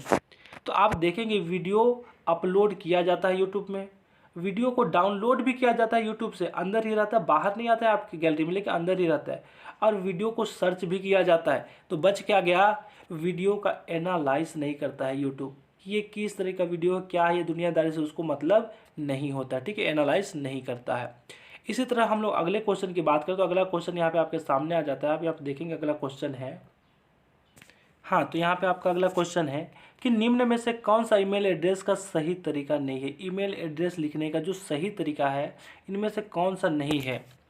ऑप्शन नंबर ए, सबसे पहले आपको नाम लिखना है, फिर @ लिखना है, उसके बाद वेबसाइट, फिर @ फिर इन्फॉर्मेशन, फिर क्या है आपका ऑप्शन नंबर बी है नेम @ फिर इन्फॉर्मेशन, वेबसाइट, इसके बाद इन्फॉर्मेशन डॉट लगा करके। ठीक है, फिर ऑप्शन सी है www.nameofwebsite.com, फिर ऑप्शन डी है namewebsite.com। तो ये सब चीज़ें, तीनों चीज़ ए सी डी तो सही है, लेकिन जो सही तरीका है, ठीक है, तो सही तरीका यहाँ पे हो जाता है आपका क्या, बी नंबर। क्या पूछा है कि निम्न में से कौन सा ईमेल एड्रेस का सही तरीका है। तो यह भी क्या है आपका ऑप्शन नंबर ए गलत है, सी गलत है, डी गलत है, क्योंकि इनमें बार बार डॉट आ रहा है। और जो भी एड्रेस होता है, ईमेल एड्रेस की सही चीज़ें होती हैं उनमें केवल एक बार डॉट लगाया जाता है, बार बार डॉट नहीं लगाया जाता है। ठीक है, तो यह सही है, ऑप्शन नंबर बी सही तरीका होता है। इसी के साथ हम लोग अगले क्वेश्चन की ओर बढ़े तो अगला क्वेश्चन यहाँ पे आपके सामने आ जाता है। क्वेश्चन देखेंगे कि निम्न में से कौन सा वेब ब्राउजर है, वेब ब्राउजर है। ठीक है, इनमें से कौन सा वेब ब्राउजर है। ऑप्शन ए है बिंग फायरफॉक्स, ऑप्शन बी है बिंग सफारी, ऑप्शन सी है अल्टा विस्टा सफारी, ऑप्शन डी है सफारी फायरफॉक्स और ऑप्शन ई है इंटरनल एक्सप्लोरर बिंग। तो यहाँ पे कौन सा वेब ब्राउजर है, वह सही आंसर होगा आपका option number D safari Firefox. ठीक है, तो यह इसका सही आंसर है। इसी के साथ हम लोग अगले क्वेश्चन की ओर बढ़े तो अगला क्वेश्चन आपके सामने आता है। यहाँ पे आप देख पाएंगे अगला क्वेश्चन है आपके सामने में, हाँ, सीधे हार्डवेयर से कौन जुड़ा होता है। जो हार्डवेयर होते हैं उनसे सीधा कौन जुड़ा होता है, वातावरण आपका, या सिस्टम, या ऑपरेटिंग सिस्टम, या उपयुक्त में से कोई नहीं। तो वातावरण जो है, सराउंडिंग है, वह तो भैया खुला ही होता है ना। हम यहाँ पे कंप्यूटर से रिलेटेड क्वेश्चन पढ़ रहे हैं, तो वातावरण का यहाँ पे कोई रोल नहीं है। सिस्टम तो रहता ही है, लेकिन डायरेक्ट की बात हो रही है जब हार्डवेयर से, तो वहाँ पे सही आंसर हो जाएगा आपका कि ऑपरेटिंग जो सिस्टम होता है वह जुड़ा होता है। ठीक है, इसी के साथ हम लोग अगले क्वेश्चन की बात करें तो यहाँ पे अगला क्वेश्चन है आपका एंटीवायरस क्या है। एंटीवायरस क्या है इसके बारे में पूछा गया है। ठीक है, तो यह एक कंप्यूटर है, या यह एक प्रोग्राम कोड है, या एक आवेदन है, या एक कंपनी का नाम है। तो जो एंटीवायरस होता है, जैसे अभी हम लोग प्रोग्रामिंग देखे थे, वायरस को प्रोग्रामिंग करके किसी कंप्यूटर में, लैपटॉप में डाल दिया जाता है, सिस्टम में डाल दिया जाता है। तो एंटीवायरस जो होता है वायरस से लड़ने का काम करता है, उसको हटाता है, उसकी इफेक्ट को कंप्यूटर में नहीं पड़ने देता है। तो यह भी क्या होगा, एक प्रकार का प्रोग्राम होता है। यह भी जिस प्रकार से आपका वायरस एक प्रकार का प्रोग्राम है, उसी प्रकार से आपका एंटीवायरस भी एक प्रकार का प्रोग्राम होता है, कोड होता है। इसी के साथ हम लोग अगला क्वेश्चन देखें तो अगला क्वेश्चन है आपका कि ईमेल का प्रथम विकास खाली स्थान ने किया था। किसने किया था प्रथम विकास ईमेल का। तो यहाँ ऑप्शन है रॉय टॉमलिंसन, बी है टिम बर्नर्स-ली, ऑप्शन सी है बिल गेट्स, ऑप्शन डी है टेड नेल्सन ने। तो इसका सही आंसर हो जाएगा आपका option number A, Roy Tomlinson ने किया था ईमेल का प्रथम विकास। इसी के साथ हम लोग अगले क्वेश्चन की बात करें तो अगला क्वेश्चन आपके सामने आ जाता है।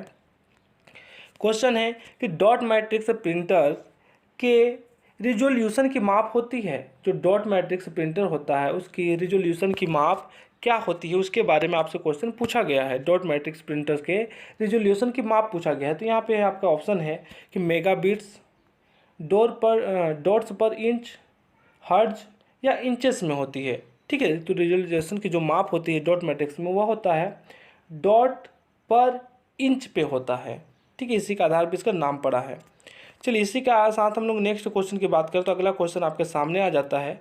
आप देखेंगे अगला क्वेश्चन है BAS, DOC, HTML किसके उदाहरण हैं ये सब चीज़ें। ठीक है, तो यहाँ पे है आपका एक्सटेंशन के हैं, डोमेन के हैं, डाटाबेस के हैं या प्रोटोकॉल्स के हैं। तो अभी हम लोग पढ़े थे जैसे इमेज में IMG, PNG है, JPG है। ठीक है, तो यह सब क्या होता है, एक्सटेंशन है, किसी को दर्शाने का काम करते हैं, जो दर्शाते हैं उन्हीं को एक्सटेंशन बोला जाता है। तो ये सभी किसके उदाहरण हैं, एक्सटेंशन के उदाहरण हैं। ठीक है, इसी के साथ हम लोग अगले क्वेश्चन की बात करें तो अगला क्वेश्चन यहाँ पे आपके सामने आ जाता है, स्क्रीन पर आप देख पाएंगे। क्वेश्चन है आपके सामने कि निम्न में से कौन एक प्रकार का वायरस नहीं है। इनमें से कौन सा है जो वायरस नहीं है, मतलब यहाँ पे 4 में से 3 क्या होंगे जो वायरस होंगे और एक जो होगा वह वायरस नहीं होगा। ठीक है, तो यहाँ पे आप देखेंगे बूट सेक्टर वायरस होता है, बी मल्टीपलाइट वायरस होता है, डी पॉलीमॉर्फिक यह भी वायरस होता है। तो क्या नहीं होता है, प्रोजेंस हॉर्स यह नहीं होता है। जब नहीं होता है तो वही तो सही होगा ना, नहीं ही तो पूछा है तो जो नहीं है वही सही है। तो ऑप्शन नंबर सी क्या हो जाएगा, आपका सही आंसर हो जाएगा। इसी के साथ हम लोग अगले क्वेश्चन की बात करें तो अगला क्वेश्चन यहाँ पे आपके सामने आता है। क्वेश्चन है, क्या पूछा गया क्वेश्चन कि प्रोसेस कंट्रोल ब्लॉक क्या होता है। जो प्रोसेस कंट्रोल ब्लॉक होता है वह क्या होता है। Option number A process type variable, option number B data structure, option number C a secondary storage section और ऑप्शन नंबर डी है ए ब्लॉक इन मेमोरी। इनमें से क्या होता है। ठीक है, तो आप देखेंगे तो यहाँ पे जो प्रोसेस कंट्रोल ब्लॉक जो होता है वह होता है डाटा का स्ट्रक्चर होता है। ऑप्शन नंबर बी क्या हो जाएगा, यहाँ पे करेक्ट आंसर हो जाएगा। इसी के साथ हम लोग अगले क्वेश्चन की बात करें तो अगला क्वेश्चन यहाँ पे आपके सामने आ जाता है। अगला क्वेश्चन है कि इनमें से कौन सा ऑपरेटिंग सिस्टम नहीं है। इनमें से कौन सा ऑपरेटिंग सिस्टम नहीं है। Option number A DOS, option number B Linux, option number C Windows और ऑप्शन नंबर डी ओरेकल। इनमें से कौन सा ऑपरेटिंग सिस्टम नहीं है। तो आप देखेंगे डॉस भी होता है, लिनक्स भी होता है, विंडो भी होता है, तो बच जाता है केवल ओरेकल। ओरेकल एक ऑपरेटिंग सिस्टम नहीं होता है। इसी के साथ हम लोग अगले क्वेश्चन की बात करें तो अगला क्वेश्चन आपके सामने आता है। क्वेश्चन आपके सामने है, क्या है क्वेश्चन कि पहला आधिकारिक एंटीवायरस सॉफ्टवेयर है। यह CGPSC 2013 में क्वेश्चन आ चुका है। ठीक है, पहला आधिकारिक एंटीवायरस सॉफ्टवेयर, वायरस के अगेंस्ट काम करने वाला, ठीक है, एंटीवायरस कहलाता है। तो यहाँ पे क्वेश्चन है आपका कि पहला है अधिकार, यहाँ पे क्या है, सेल्फ रिप्रोडक्शन सॉफ्टवेयर, बी है द रिपर्ट और सी है एंटीवेयर और डी है क्रीपर। ठीक है, तो इनमें से कौन सा है, यह क्वेश्चन आपके लिए रहेगा। इसका आप आंसर कमेंट करके बताइए। कमेंट बॉक्स में देखते हैं कितने लोगों को इसका आंसर आता है, और यहाँ पे हम साथ में यह भी देखेंगे कि सबसे पहले कौन इसका जवाब देता है। ठीक है, चलिए आगे बढ़ते हैं अगले क्वेश्चन की ओर। अगला क्वेश्चन यहाँ पे आपके सामने आता है। क्वेश्चन है आपके सामने कि एंटीवायरस सॉफ्टवेयर किस प्रकार का सॉफ्टवेयर होता है। एंटीवायरस जो सॉफ्टवेयर होता है वह किस प्रकार का सॉफ्टवेयर होता है, कैसा होता है। ठीक है, तो ऑप्शन ए है सिस्टम सॉफ्टवेयर होता है, ऑप्शन बी है यूटिलिटी सॉफ्टवेयर होता है, या ऑप्शन सी है एप्लीकेशन सॉफ्टवेयर होता है, या ऑप्शन डी है ऑपरेटिंग सॉफ्टवेयर होता है। तो यह कोई एप्लीकेशन वाला सॉफ्टवेयर नहीं होता, नहीं तो हर कोई इसको डाउनलोड कर लेता। ठीक है, यह क्या होता है, एक यूटिलिटी सॉफ्टवेयर होता है जो जा करके डलाना पड़ता है, हमको ड्राइव के रूप में मिलता है। ठीक है, CD के रूप में मिलता है, कैसेट के रूप में मिलता है यह। इसी के साथ हम लोग अगले क्वेश्चन की बात करें तो अगला क्वेश्चन है आपका जीमेल द्वारा भेजे जा सकने वाली जीमेल द्वारा भेजे जा सकने वाली एक फाइल की अधिकतम क्षमता क्या होती है।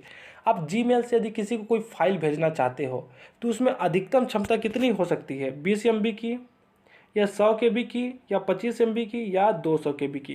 तो आप देखेंगे जो सही आंसर होता है, आप किसी को मेल के थ्रू 25 MB तक का भेज सकते हैं। आप कभी देखेंगे कि यदि आप फाइल भेज रहे हैं, यदि 25 MB से अधिक है, वह नहीं जा रहा है, तो आप यह नहीं बोलेंगे क्यों नहीं जा रहा है, तो आपका फाइल का साइज अधिक है इसलिए नहीं जा रहा है। ठीक है, अब कभी बाई चांस 25 कभी कुछ चला गया तो आप यह नहीं बोलेंगे ये गलत हो गया। ठीक है, 25 तक की क्षमता होती यह बोला गया है। कभी एक आध आगे अधिक का भी जा सकता है, कभी कम का भी जा सकते हैं। ठीक है, इसी के साथ हम लोग अगले क्वेश्चन की बात करें तो अगला क्वेश्चन यहाँ पे आपके सामने आ जाता है।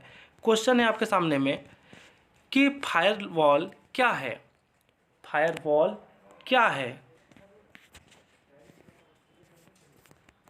यह CG व्यापम AMN में 2015 में यह क्वेश्चन आ चुका है। CG व्यापम के AMN 2015 में आ चुका है। क्या क्वेश्चन है? फायरवॉल क्या है? यह एक ऑपरेटिंग सिस्टम होता है या नेटवर्क सिक्योरिटी सीट होती है या कंप्यूटर वायरस होता है या उपरोक्त में से कोई भी नहीं होता है। तो आप देखेंगे इसका करेक्ट आंसर हो जाएगा ऑप्शन नंबर बी होता है, नेटवर्क सिक्योरिटी सीट होती है। कौन सा? फायरवॉल होती है। ठीक है, इसी के साथ हम लोग अगले क्वेश्चन की बात करें तो अगला क्वेश्चन यहाँ पे आपके सामने आ जाता है। अगला क्वेश्चन है कि वेब पेज को रिलोड करने के लिए कौन सा बटन दबाया जाता है। कभी कभी वेब पेज अगर काम नहीं किया या लोड नहीं हुआ तो वहाँ पे रीलोड करने के लिए हम लोग कोई बटन दबाते हैं, उसको क्या बोलते हैं। ठीक है, खाली स्थान पूछा गया है, क्या बोला जाता है? तो रीडू बोला जाता है वह, या रीलोड या रीस्टोर या रिफ्रेश। तो यह बटन जो होता है वह रिफ्रेश होता है। ऑप्शन नंबर डी आपका करेक्ट हो जाएगा, ऑप्शन नंबर डी रिफ्रेश होता है। ठीक है, इसी के साथ हम लोग अगले क्वेश्चन की बात करें तो अगला क्वेश्चन है आपका कि डॉस में फाइल नेम की अधिकतम लेंथ कितनी होती है। डॉस यदि है विंडो तो उसमें आप फाइल की जो नाम बदलना है तो वह कितने लेंथ तक की आप बदल सकते हैं। ऑप्शन नंबर ए है 4, ऑप्शन नंबर बी है 5, ऑप्शन नंबर सी है 8 और ऑप्शन नंबर डी है 12। तो यहाँ पे आप देखेंगे कि सही आंसर हो जाएगा 8 तक आप बदल सकते हैं।